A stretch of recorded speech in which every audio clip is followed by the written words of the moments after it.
Hello guys, welcome to my channel. आज मैं आपके लिए लेकर आया हूँ एक और नई कहानी। ये कहानी अगर आपको पसंद आए तो प्लीज़ सब्सक्राइब करें मेरे चैनल को, लाइक करें और शेयर करें ताकि मैं और भी अच्छी अच्छी कहानियाँ आप लोगों तक ला सकूँ। आज की कहानी है रविन्द्रनाथ टैगोर की लिखी भिखारिन। अंधी प्रतिदिन मंदिर के दरवाजे पर जाकर खड़ी होती। दर्शन करने वाले बाहर निकलते तो वह हाथ फैलाकर बोलती, बाबूजी, अंधी पर दया की जाए। वह जानती थी कि मंदिर में आने वाले सहृदय और श्रद्धालु हुआ करते हैं। उसका यह अनुमान असत्य न था। आने जाने वाले 2-4 पैसे उसके हाथ में रख देते। अंधी उनको दुआएं देती और उसे सहृदयता को सराहती। स्त्रियां भी अपने पल्ले से थोड़ा बहुत अनाज डाल जाया करती थी। प्रातः से संध्या तक वह इसी प्रकार हाथ फैलाए खड़ी रहती। उसके पश्चात मन ही मन भगवान को प्रणाम करती और अपनी लाठी के सहारे झोपड़ी की ओर चल देती। उसकी झोपड़ी नगर के बाहर थी। रास्ते में भी याचना करती जाती, किंतु राहगीरों में अधिक संख्या श्वेत वस्त्रों वालों की होती जो पैसे देने की अपेक्षा झिड़कियाँ दिया करते थे। तब भी अंधी निराश न होती और अपनी याचना बराबर जारी रखती। झोपड़ी तक पहुंचते पहुंचते 2-4 पैसे और मिल जाते। झोपड़ी के पास पहुंचते ही एक 10 वर्ष का लड़का उछलता कूदता आता और उससे चिपट जाता। अंधी टटोल कर उसके मस्तक को चूमती। बच्चा कौन है, किसका है, कहाँ से आया है, इस बारे में किसी को कोई परिचय नहीं था। 5 वर्ष हुए पास पड़ोस वालों ने उसे अकेला देखा था। इन्हीं दिनों एक दिन संध्या समय लोगों ने उसकी गोद में एक बच्चा देखा और वह रो रहा था। अंधी उसका मुख चूम चूम कर उसे चुप कराने का प्रयत्न कर रही थी। वह कोई असाधारण घटना न थी, अतः किसी ने बिना पूछा कि बच्चा किसका है। उसी दिन से वह बच्चा अंधी के पास था और प्रसन्न था। उसको वह अपने से अच्छा खिलाती और पहनाती।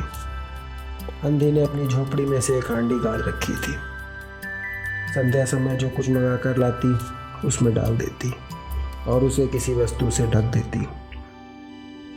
पहले बच्चे को पेट भर खिलाती, फिर स्वयं खाती। रात को बच्चे को अपने सीने से लगाकर वहीं पड़ी रहती। प्रातःकाल होते ही उसे खिला पिलाकर फिर मंदिर के द्वार पर खड़ी होती। काशी में सेठ बनारसी दास बहुत प्रसिद्ध थे। बच्चा बच्चा उनकी कोठी से परिचित था। बहुत बड़े देशभक्त और धर्मात्मा है। धर्म में उनकी बड़ी रुचि है। दिन के 12 बजे तक सेठ स्नान ध्यान में संलग्न रहते। कोठी पर हर समय भीड़ लगी रहती। कर्ज के इच्छुक तो आते ही थे, परंतु ऐसे व्यक्तियों का भी तांता बंधा रहता था जो अपनी पूंजी सेठ जी के पास धरोहर के रूप में रखने आते। सैकड़ों भिखारी अपनी जमा पूंजी इन्हीं सेठ जी के पास जमा कर जाते। अंधी को भी इस बात का ज्ञान था, किंतु पता नहीं वह अब तक अपनी कमाई यहाँ जमा करने में क्यों हिचकती रही। उसके पास काफ़ी रुपए हो गए थे। हांडी लगभग पूरी भर चुकी थी। उसको शंका थी कोई चुरा न ले। एक दिन संध्या समय अंधी ने वह हांडी उखाड़ी और फटे हुए आंचल में छिपाकर सेठ जी की कोठी की तरफ पहुंची। सेठ जी बही खाते के पृष्ठ उलट रहे थे। उन्होंने पूछा, क्या है गुड़िया? अंधी ने हांडी उनकी तरफ सरका दी और डरते डरते कहा, सेठ जी, इसे अपने पास जमा कर लो। मैं अंधी अपाहिज कहाँ रखती फिरूंगी। सेठ जी ने हांडी की तरफ देखा और कहा, इसमें क्या है? अंधी ने उत्तर दिया,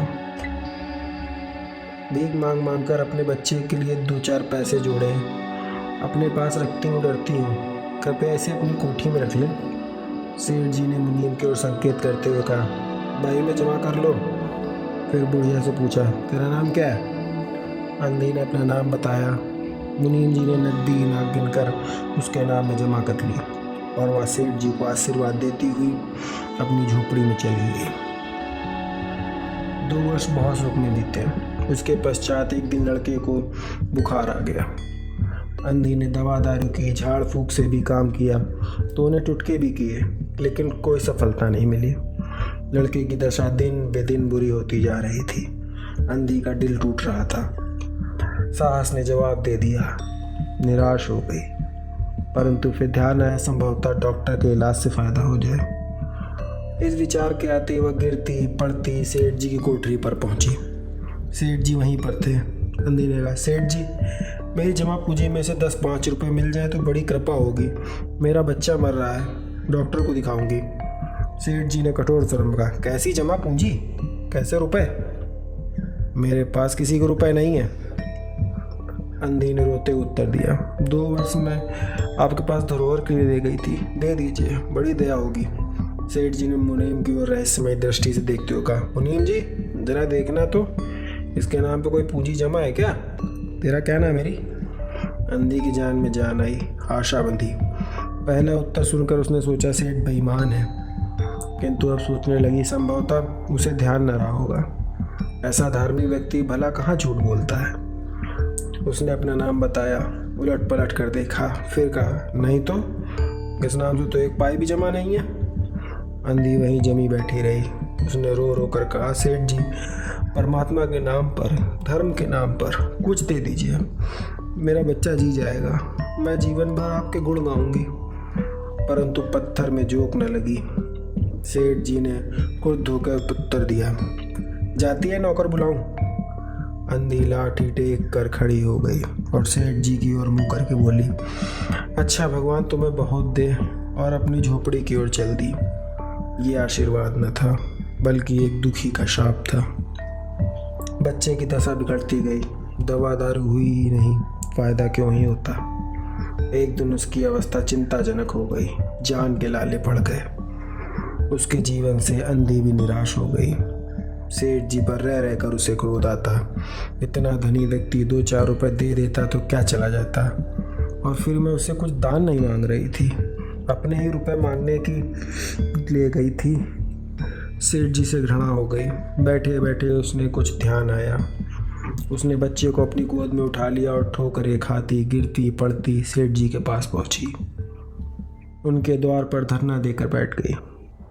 बच्चे का शरीर ज्वार से भभक रहा था, अंधी का कलेजा भी। एक नौकर किसी काम से बाहर आया। अंधी को देखकर सेठ जी को सूचना दी। सेठ जी ने आज्ञा दी कि उसे भगा दो। नौकर ने अंधी से चले जाने को कहा, लेकिन वो वहाँ से नहीं हिली।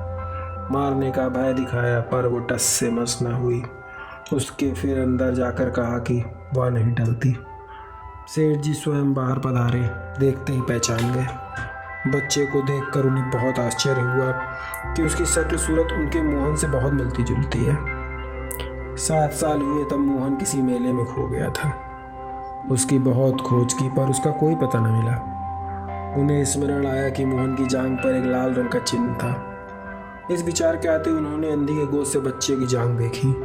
चिन्ह अवश्य था, परंतु पहले से कुछ बड़ा। उनको विश्वास हो गया बच्चा उन्हीं का है, परंतु तुरंत उसे छीनकर अपने कलेजे से चिपटा लिया।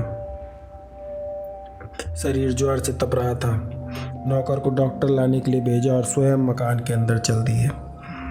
अंधी खड़ी हो गई और चिल्लाने लगी, मेरे बच्चे को ना ले जाओ, मेरे रुपयों को हजम कर गए, अब क्या मेरा बच्चा भी मुझसे छीनोगे? सेठ जी बहुत चिंतित हुए और कहा, बच्चा मेरा है, यही एक बच्चा है, 7 वर्ष पहले खो गया था, अब मिला है, तो मैं इसे नहीं जाने दूंगा। लाख यत्न करके भी इसके प्राण बचाऊंगा। अंधी ने एक जोर से ठहाका लगाया, तुम्हारा बच्चा है, इसीलिए लाख यत्न करने के लिए उसे बचाओगे? मेरा बच्चा होता तो मर जाने देते, क्यों? यह भी कोई न्याय है? इतने दिनों तक खून पसीना एक एक करके इसे पाला है, मैं अपने हाथ से बच्चे को नहीं जाने दूंगी। सेठ जी की अजीब दशा थी, कुछ करते धरते नहीं बन रहा था। बहुत देर वहीं खड़े रहे, फिर मकान के अंदर चल दिए। अंधी कुछ समय तक खड़ी रही, रोती रही, फिर वो भी अपनी झोपड़ी की तरफ चल दी। दूसरे दिन प्रातःकाल प्रभु की कृपा हुई या दवा ने जादू का प्रभाव किया, मोहन का बुखार उतर गया। होश आने पर उसकी आंख खुली तो सर्वप्रथम उसके मुंह से पहला शब्द निकला और वो था माँ। चारों ओर अपरिचित शक्लें देखकर वो अपने आँख बंद कर लिए। उस समय तो उसका बुखार फिर अधिक होना प्रारंभ हो गया। माँ की रट लगी हुई थी। डॉक्टरों ने जवाब दे दिया। सेठ जी के हाथ पांव फूलने लगे। चारों तरफ अंधेरा नजर आने लगा। क्या करूं? एक ही बच्चा है, इतने दिनों बाद मिला, वो भी मौत के पंजे में। इसे कैसे बचाऊं? सहसा उनको उस अंधी की याद आई।